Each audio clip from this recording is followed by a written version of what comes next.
네, 오늘은 신명기 6장을 통해서 쇠마라는 제목으로 함께 은혜 나누도록 하겠습니다. 쇠마 많이 들어보셨죠? 쇠마는 들어라 그런 뜻이에요. 들어라. 이스라엘아 들어라. 그래서 이 쇠마라는 것은 이 신명기 전체에서 신명기 전체면 율법 전체죠. 율법 전체에서 가장 핵심되는 말을 쇠마라고 얘기를 합니다. 그래서 가장 핵심되는 말을 모아서, 핵심 정신을 모아서 그것을 맨 문장으로 만들어서 이스라엘 백성에게 강력하게 이야기를 하는 것이 바로 쇠마입니다. 그래서 들어라. 하나님이 말씀하신다. 들어라. 그 말입니다. 그래서 율법을 구체적으로 하나하나씩 나열하기 전에 율법 전체에 정신이 들어있는 이 쇠마를 얘기하는 것입니다. 그러면 율법 전체의 핵심은 뭘까요? 오늘 본문을 통해서 한번 살펴보도록 하겠습니다. 자, 우선 1번을 한번 볼까요? 여호와께 주신 명령과 규례와 법도란 뭐냐? 그 1절에 보면 이렇게 우리가 앞에서도 봤지만 그런 문장이 나오죠. 이는 곧 너희의 하나님 여호와께서 너희에게 가르치라고 명하신, 하나님이 모세를 통해서 이스라엘 백성에게 가르치라고 명하신 명령과 규례와 법도라. 그래서 이것을 명령과 규례와 법도라 이렇게 얘기를 합니다. 그럼 이게 구체적으로 명령과 규례와 법도라는 것이 뭘 얘기하느냐?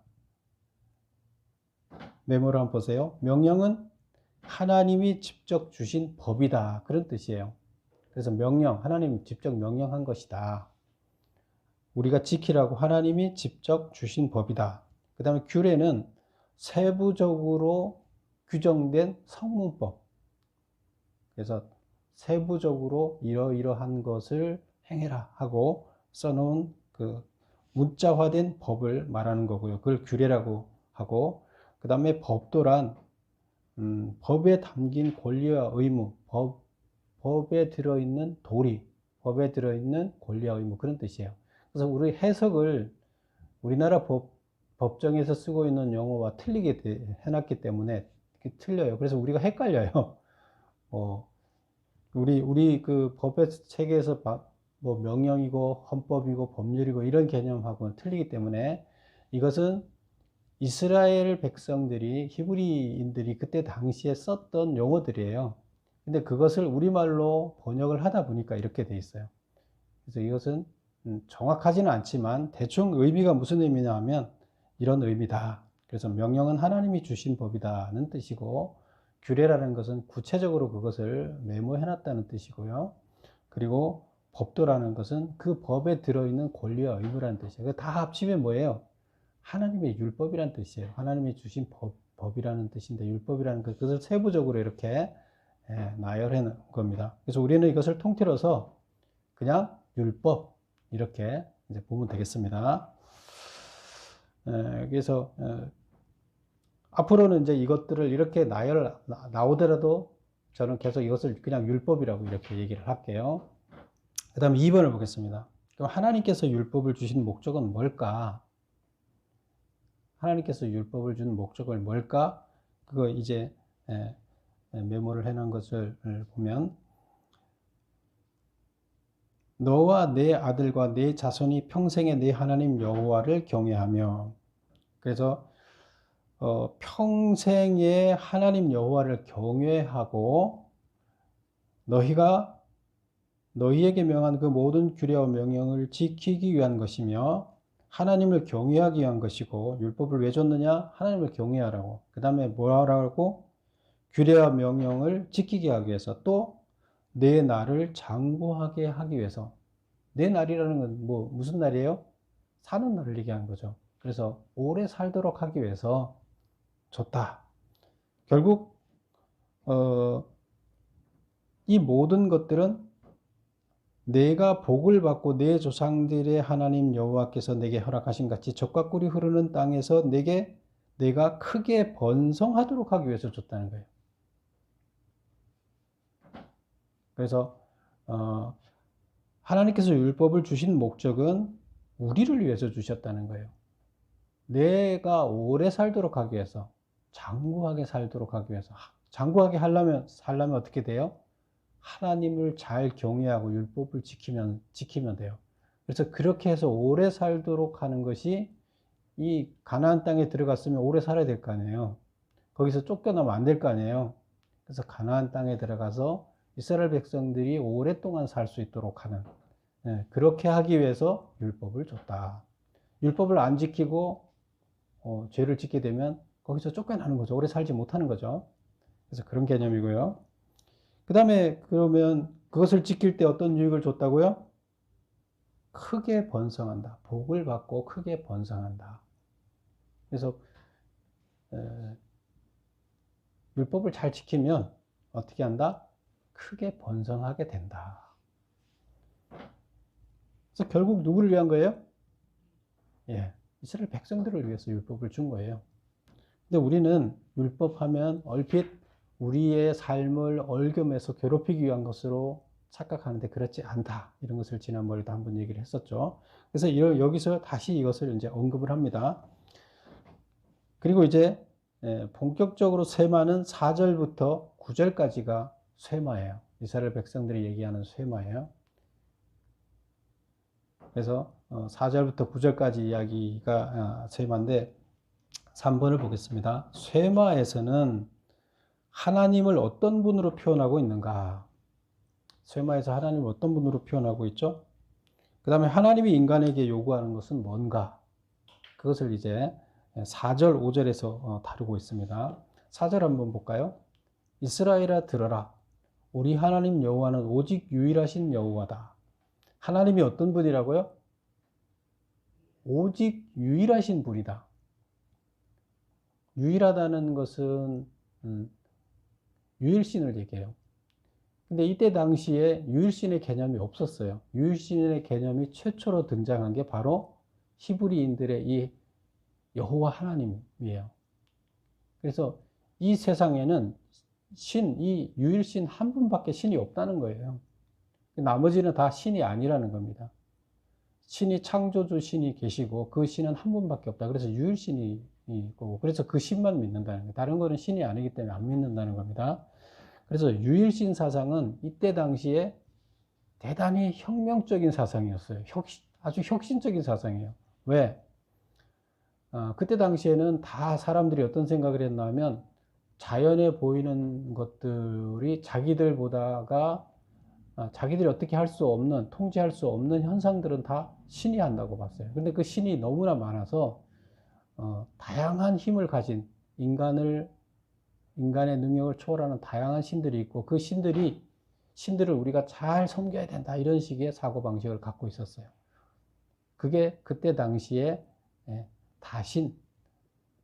우리 조상들도 그랬죠. 뭐 삼신할머니 섬기고 뭐 섬기고 뭐 이렇게 섬겼죠. 그런 거예요. 그래서 유일신을 얘기하고, 그럼 하나님께서는 인간에게 요구하는 게 뭐냐? 그 다음 볼까요? 5절 볼까요? 너는 마음을 다하고 뜻을 다하고 힘을 다하여 내 하나님 여호와를 사랑하라. 하나님을 사랑하라는 거예요. 창조주 하나님 유일신인데 그 유일신을 너희들은 사랑하라는 거예요. 이것이 인간에게 준 계명이에요. 그 쇠마의 핵심 정신은 바로 이게 다예요. 나는 유일신이고, 그러니까 너희들은 유일신을 사랑해라. 유일신과 하나가 돼야 된다. 사이가 좋아야 된다. 유일신의 뜻대로 살아야 된다. 하나님을 사랑하면 어떻게 돼요? 유일신을 사랑하게 되면 어떻게 될까요? 말을 잘 듣게 되겠죠. 관계가 좋으면 유일신이 하는 말들을 잘 실천하게 되겠죠. 그래서 그 다음에 이제 나오는 얘기를 보면 6번을 볼까요? 4번을 볼까요? 하나님을 어느 정도로 사랑하라고 했는가? 사랑하라고 했는데 마음을 다하고 뜻을 다하고 힘을 다하라. 마음을 다하라는 것은 하나님만을 마음의 중심에 두라. 그래서 마음에 다른 거 절대 두지 마라. 주인을 섬길 수 없다. 하나님만을 마음에 두라. 이것이 마음을 다하라는 거예요. 그 다음에 뜻을 다하라. 뜻이라는 것은 우리의 의지를 얘기해요. 하나님을 향한 우리의 의지를 얘기해요. 그래서 의지를 다하고, 그 다음에 힘을 다하여는 우리가 할 수 있는 모든 능력을 다해서, 뭐 모든 능력이라는 건 다양한 수단이 될 수가 있겠죠. 우리가 갖고 있는 다양한 수단을 다 동원해서, 그래서 힘을 다하여, 그런 뜻이에요. 그래서 하나님을 사랑하라. 이것은 다시 다 종합적으로 얘기하면 너의 전 인격적인 모든 것을 총동원해서 하나님을 사랑하라, 이런 거예요. 그래서 너의 모든 능력을 다해서, 모든 힘, 전 인격적인 모든 것을 다해서 하나님을 사랑하라. 바로 하나님이 우리 사람들한테 요구하는 것은 이 하나예요. 그 뭐예요? 결국 사랑이에요. 사랑. 그래서 이 쇠마의 중심 문장은 뭐예요? 하나님을 사랑하라예요. 이게 이 율법 전체에 흐르는 정신이에요.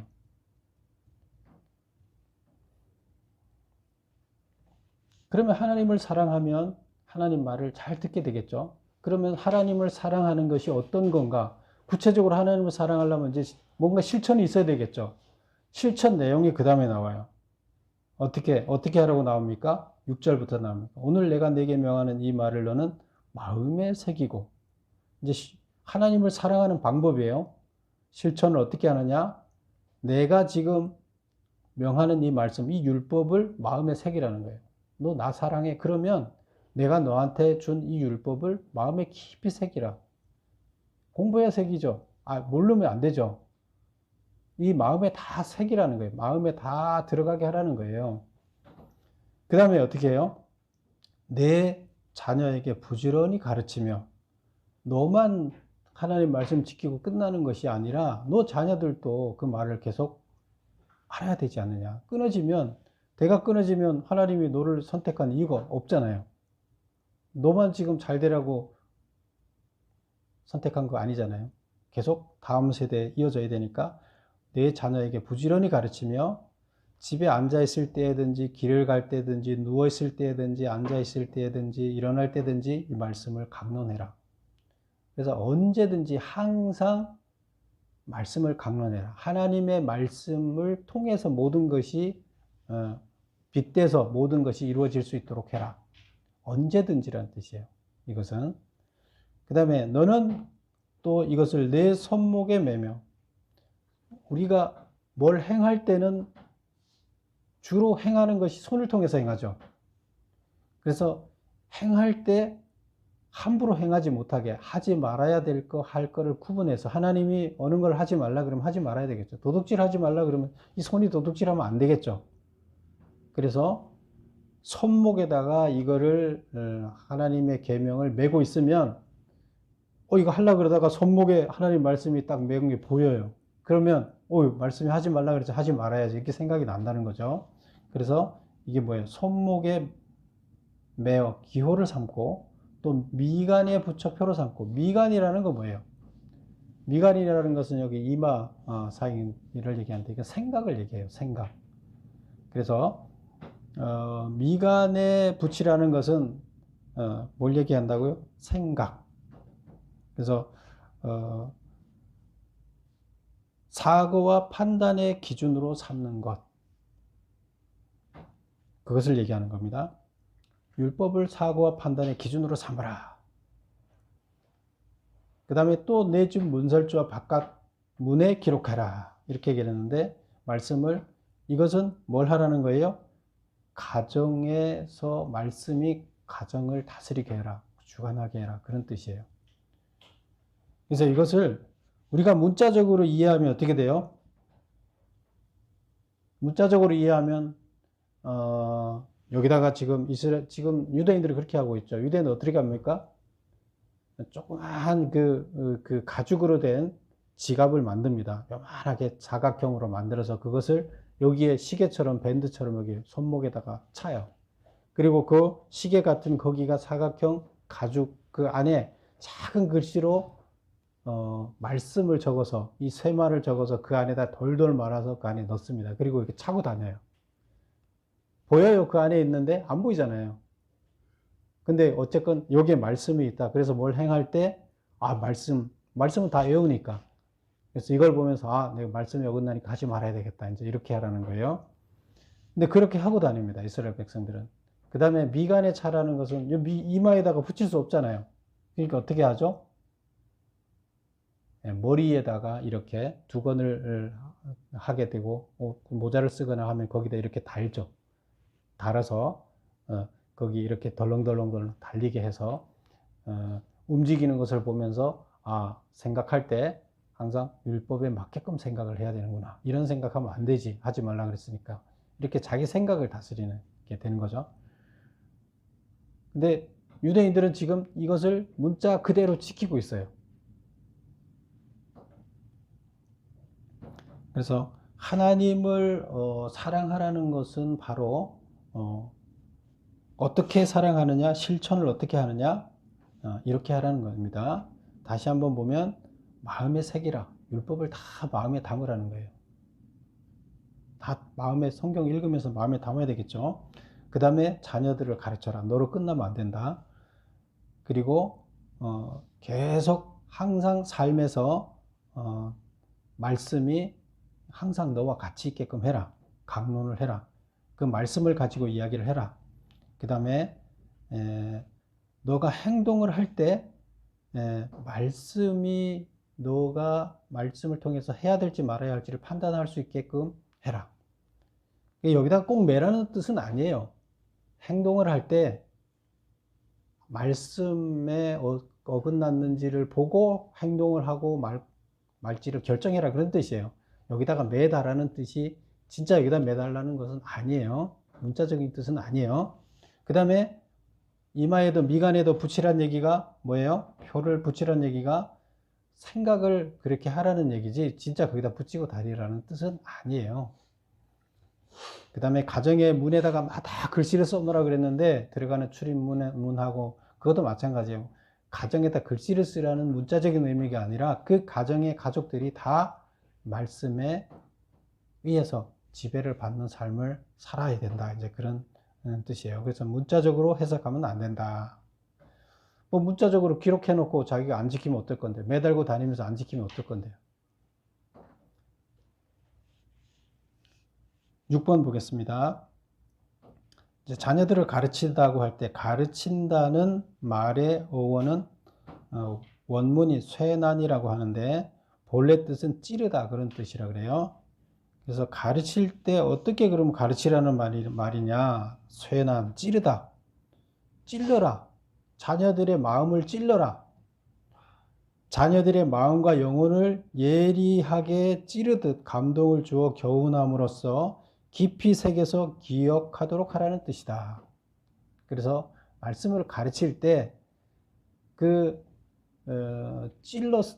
가르치라는 얘기가 찌르라는 뜻, 자녀들을 찌르라. 말씀으로 자녀를 찌르라. 말씀이 자녀들의 마음에 새겨지게 하라는 거예요. 찔르면 아프잖아요. 상처가 나잖아요. 그렇게 해서 마음에 딱 각인이 되게 하라는 뜻이에요. 그냥 뭐 가르쳐서 잊어버리게 하지 말고 그런 의미입니다. 중요하기 때문에.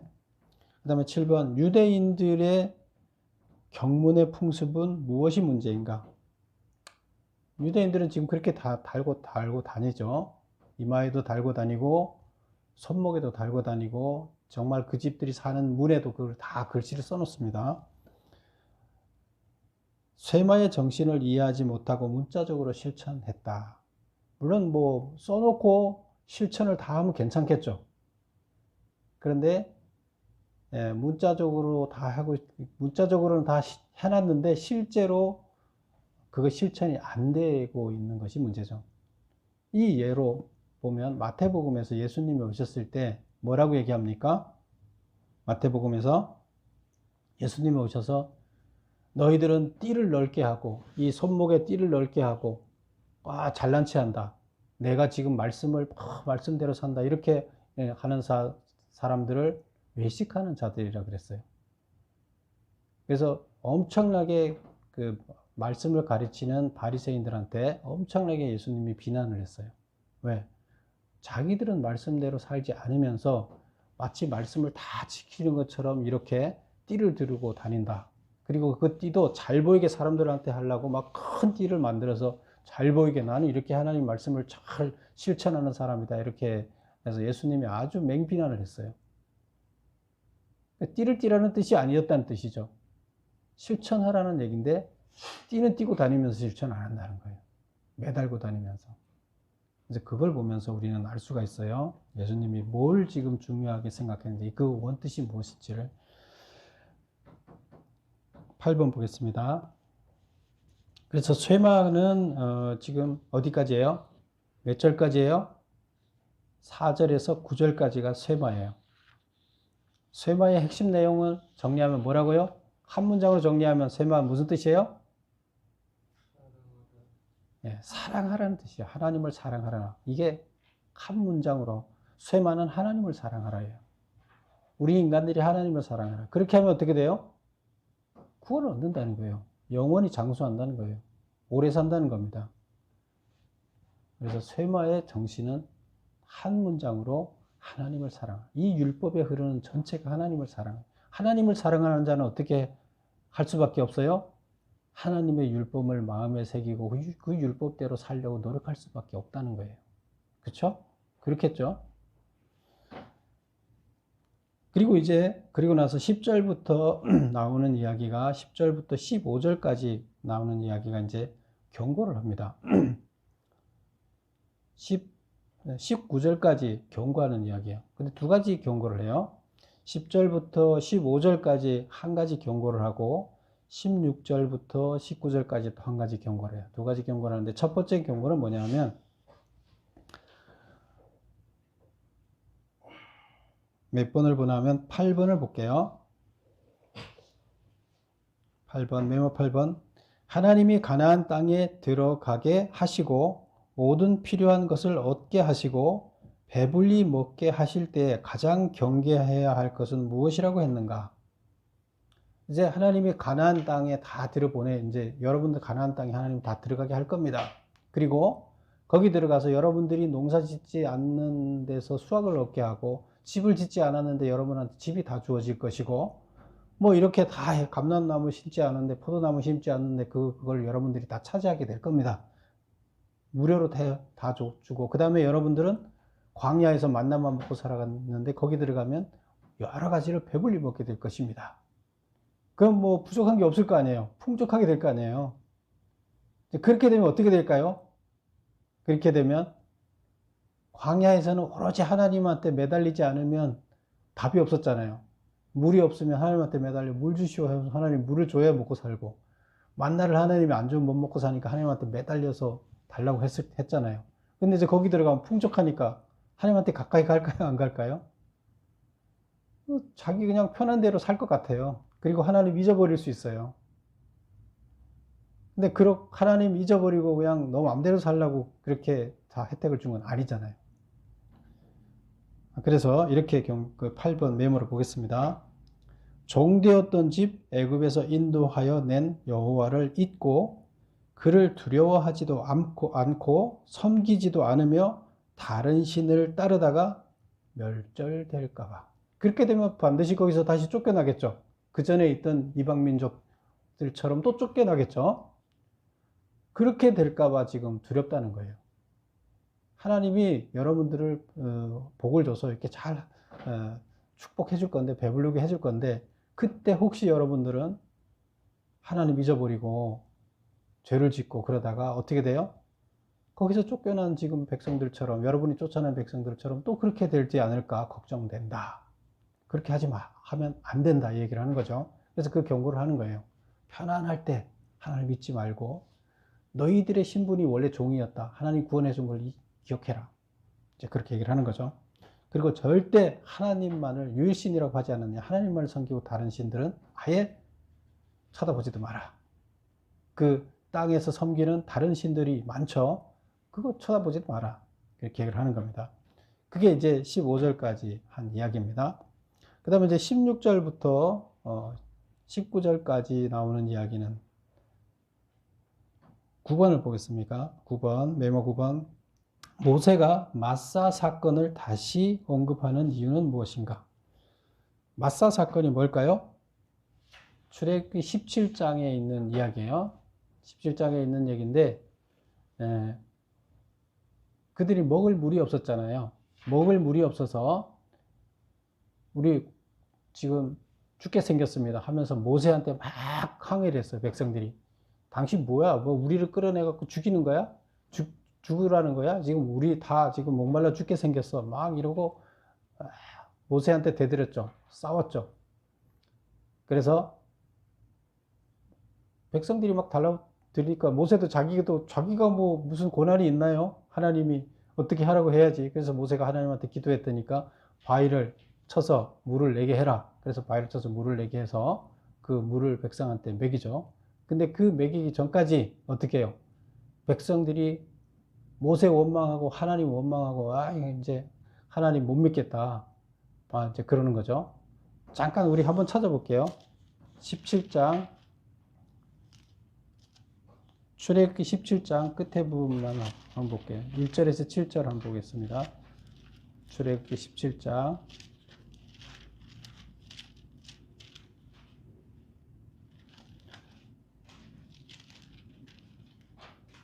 17장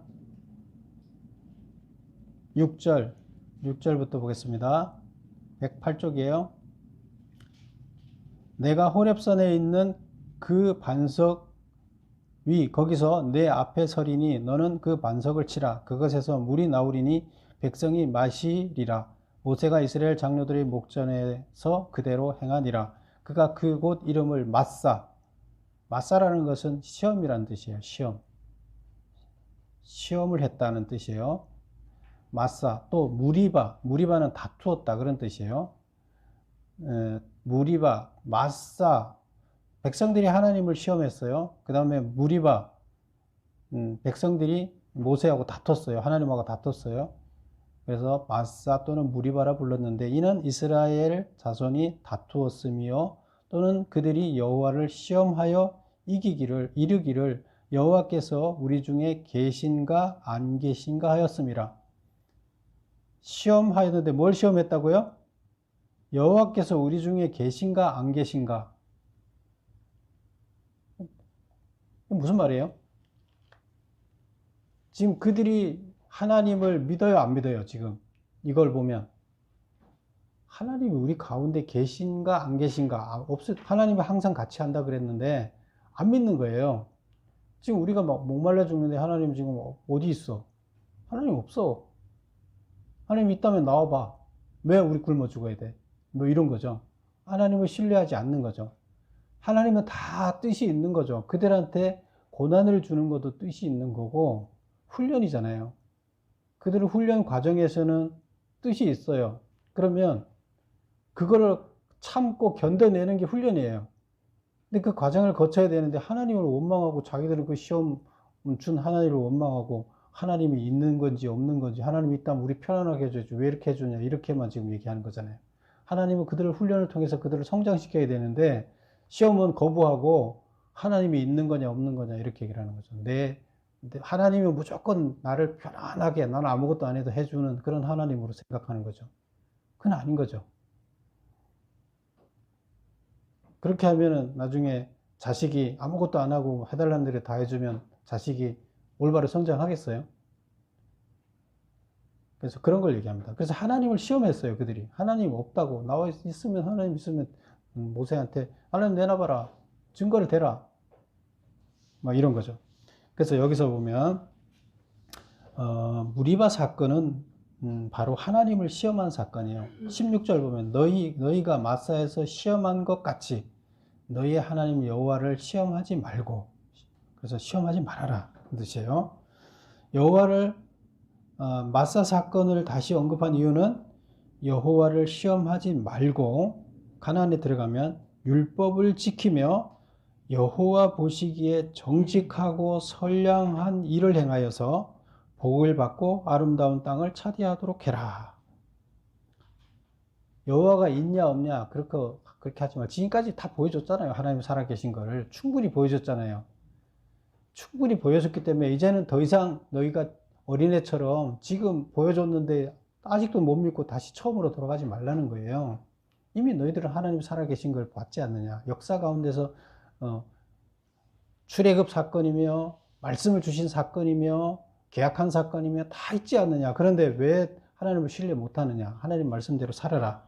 그런 뜻이에요. 그래서 시험하지 말고 어떻게 해야 된다?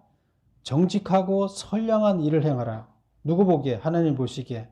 그렇게 하면 어떻게 되냐? 복을 받고 아름다운 땅을 차지하게 될 것이다. 이제 이렇게 얘기를 합니다. 아름다운 땅은 젖과 꿀이 흐르는 땅이죠. 젖과 꿀이 흐르는 땅은 어떤 땅이에요? 좋은 땅이죠. 젖은 뭐예요?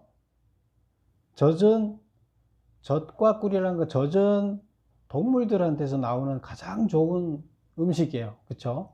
꿀은 땅에서 나는 식물들에서 빨아들여서 꿀을 만드는 거잖아요. 그 꽃이 피고 이런 데서 식물들 중에서 엑기스를 뽑아서 만들어 놓은 가장 좋은 양식이에요. 그러니까 젖과 꿀은 가장 좋은 몸에 가장 좋은 양식이라는 뜻이에요. 젖과 꿀이 흐르는 땅, 너희들한테 가장 좋은 것이 흐르는 땅. 그래서 이 땅은 젖과 꿀이 흐르는 땅을 왜 이렇게 표현을 했을까요? 복된 땅이라는 뜻이에요. 너희들한테 복된 땅이다. 이제 그런 뜻이에요. 정말로 거기에서 먹을 것이 엄청나게 나오고 이런 뜻이라기보다 너희들한테는 가장 복된 땅이다. 너한테는 최고의 땅이다. 너가 지금 어디 가서 그만한 땅을 얻겠느냐. 너희들한테는 최적의 장소다. 그런 뜻이에요. 그 다음에 이제 마지막 20절에서부터 이제 25절까지 이제 이야기가 마무리되는 6장의 마무리인데요. 여기서는 뭘 얘기합니까? 후손들이 도대체 이 하나님의 율법이 뭐예요? 이렇게 물어보면 너희들이 이렇게 설명해라. 이런 얘기를 합니다. 20절 볼까요? 후일에 내 아들이 내게 묻기를 우리 하나님 여호와께서 명령하신 증거와 규례와 법도가 무슨 뜻이냐? 도대체 이 율법이 뭐냐? 이렇게 이제 자식들이 나중에 가나안 땅에서 태어난 자식들이 물어볼 거 아니에요. 왜 이걸 우리가 지켜야 돼? 이게 도대체 뭐예요? 이렇게 물어볼 거 아니에요. 그러면 그럴 때 반드시 이걸 설명해 줘라 하는 얘기가 있어요. 뭘 설명해 주라는 거예요? 메모 보겠습니다. 출애굽과 약속의 땅에 대한 언약. 출애굽 사건을 설명해 줘라. 그 다음에 약속의 땅에 대한 언약. 하나님께서 약속의 땅을 주겠다 한 언약을 설명해 줘라. 그쵸?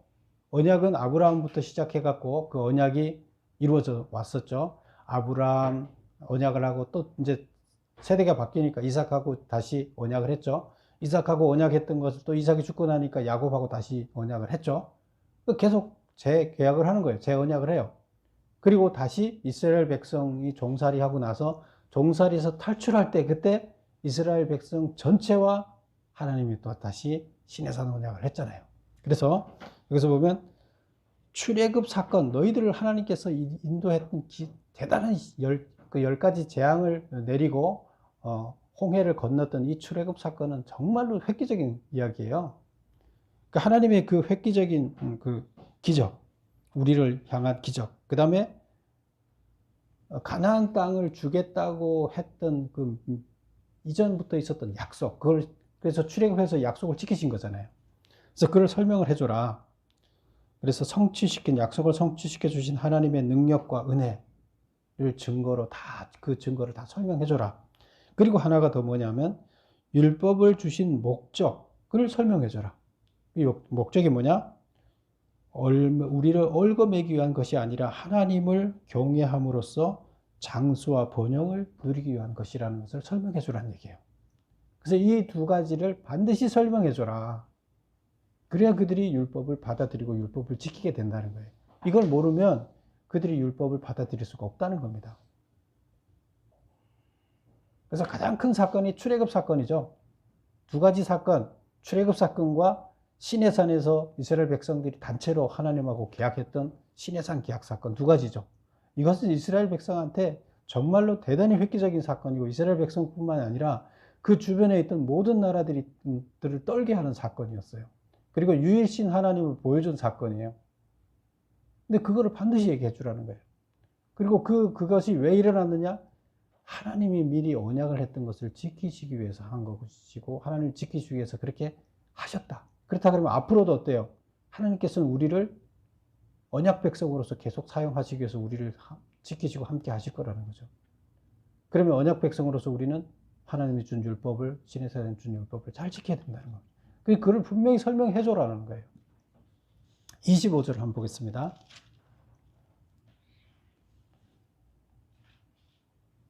25절 우리가 그 명령대로 이 모든 명령을 우리 하나님 여호와 앞에서 삼가 지키면 이것이 곧 우리의 의로움이니라. 이게 무슨 뜻일까요? 그래서 이 율법을 준 목적은 뭐 24절에 보면 복을 누리게 하기 위함이시라. 그래서 복을 누리게 하기 위해서 여호와를 경외하여 항상 복을 누리게 하기 위해서 그 율법을 줬다. 이렇게 얘기를 하면서 끝에 가서 25절에서 우리가 그 명령하신 대로 이 모든 명령을 우리 하나님 여호와 앞에서 삼가 지키면 우리가 모든 명령을 다 지키면 어떻게 되느냐?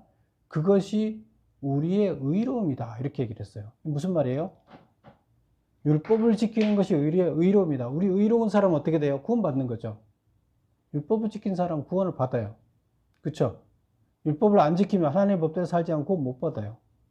그러면 율법을 지키는 사람은 구원을 받는다. 이제 여기까지 설명한 거예요. 근데 나중에 우리가 신약에 가면 바울이 그런 얘기를 했어요. 무슨 얘기 했죠? 우리는 율법으로 구원받는 게 아니다. 율법은 죄가 무엇인지 가르쳐 줄 뿐이고 우리는 믿음으로 구원받는 거다. 그렇게 얘기를 했어요. 그럼 여기 안 맞잖아요. 율법을 다 지키면 구원받는다 여기를 얘기를 했는데 여기 의롭다. 그럼 의롭다는 구원받는다는 얘기인데 사도 바울은 반대 얘기를 했어요. 무슨 말이에요 도대체? 왜 틀려요? 사도 바울은 율법으로 구원받을 수 없다. 율법은 죄가 뭔지 깨닫게 할 뿐이고 몽학선생이다. 그리고 우리는 믿음으로 구원받아야 된다. 율법을 지켜서 구원받을 수 없다. 이렇게 얘기를 했어요. 안 맞잖아요. 둘이 앞뒤가 안 맞잖아요. 구약하고 신약하고 안 맞는 거예요?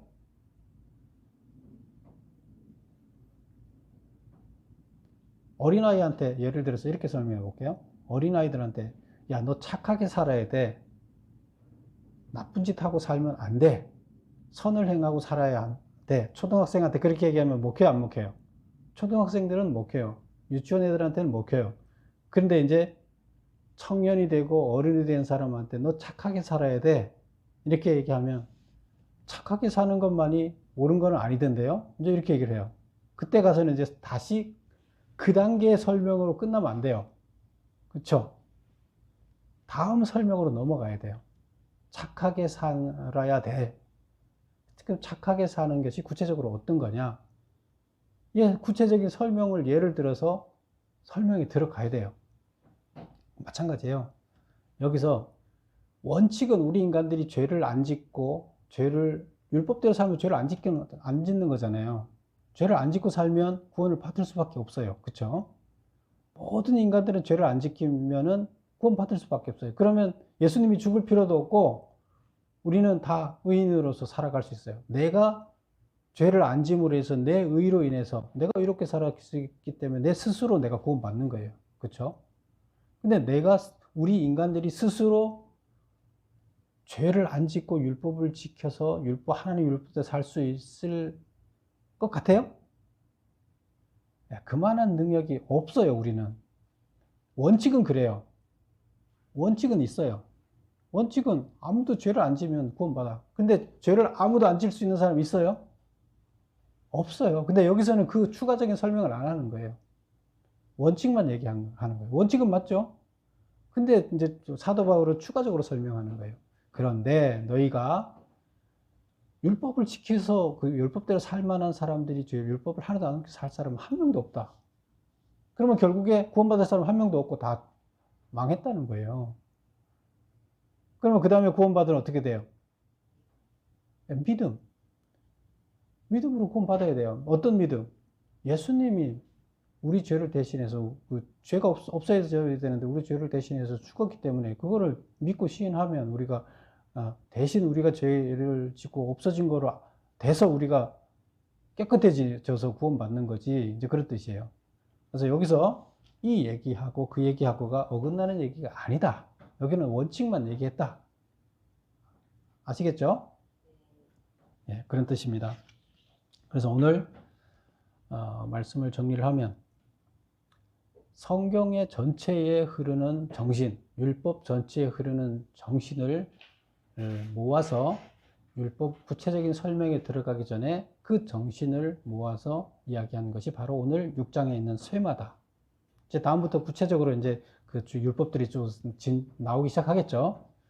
나오기 전에 쇠마를 얘기했는데, 우리 그 쇠마가 하나님을 사랑하라, 이것이다. 그래서 전체를, 율법 전체를 꿰뚫고 있는 정신은 하나님을 사랑하라는 것이다. 하나님을 사랑하기 위해서 우리는 이렇게 살아야 된다, 그런 뜻이고, 그렇게 했을 때 구원에 이른다, 그런 뜻입니다. 그래서 모세는 이스라엘 백성한테 이제 율법에 들어가기 전에 율법의 정신을 얘기합니다. 하나님을 사랑하라. 너희들이 할 수 있는 모든 걸 다해서 하나님을 사랑하라, 그렇게 얘기를 합니다. 우리 십계명을 얘기할 때 십계명을 꿰뚫고 있는 정신이 뭐라 그랬어요? 전문이라 그랬죠. 전문. 십계명의 전문. 너희가 이스라엘 백성들은 애굽에서 종으로 살았고 그 종을 해방해 주신 하나님, 그를 기억하고 그거에 의해서 그 십계명의 정신이 쭉 이어져 있었죠. 여기도 마찬가지예요. 율법의 전문이 뭐예요? 쇠마예요. 그 쇠마가 율법 전체 정신을 꿰뚫고 있다, 이렇게 보면 되겠습니다. 그래서 우리는 결국에 율법을 잘 지킨다는 얘기는 하나님을 사랑한다는 얘기예요. 하나님을 사랑한다는 얘기고, 하나님을 사랑하는 자는 율법을 잘 지키는 것을 실천할 수밖에 없다는 것이고, 그렇게 해야만 된다는 겁니다. 그러면 우리가 어차피 이것 때문에 율법을 잘 지킨 데서 구원을 못 받는데 뭐 어차피 대충 살고 믿어서 구원받으면 되지 않느냐. 하나님을 정말로 사랑한다면 대충 살아서 막 살다가 그냥 믿음 하나 가지고 구원받는다는 생각을 합니까? 그렇게 하면 안 되죠. 어떻게 하든 내가 다 못 지키지는 못할 망정 최대한도로 지키려고 최대한 노력해야 되는 거죠. 그게 하나님 보시기에 합당한 삶을 살아가는 거죠. 우리가 전체적으로 이렇게 살아가라는 원칙대로 살다가 하나씩 어긋나더라도 그 방향을 그대로 가야 되는 거죠. 그래서 하나님께서는 하나님을 사랑하라. 그러면 이제 지금부터 얘기하는 이 율법을 실천해 나가라, 이렇게 얘기를 합니다. 그리고 대가 끊기지 않게 자식에게 교육하고 그대로 이어지게 해라. 그러면 여러분들은 복을 받게 될 것이다, 이렇게 얘기를 합니다. 여러분 모두 하나님을 사랑하시는 여러분이 되셔서 온몸으로 하나님을 사랑하셔서 축복받는 여러분 되시기를 축원합니다. 기도하겠습니다.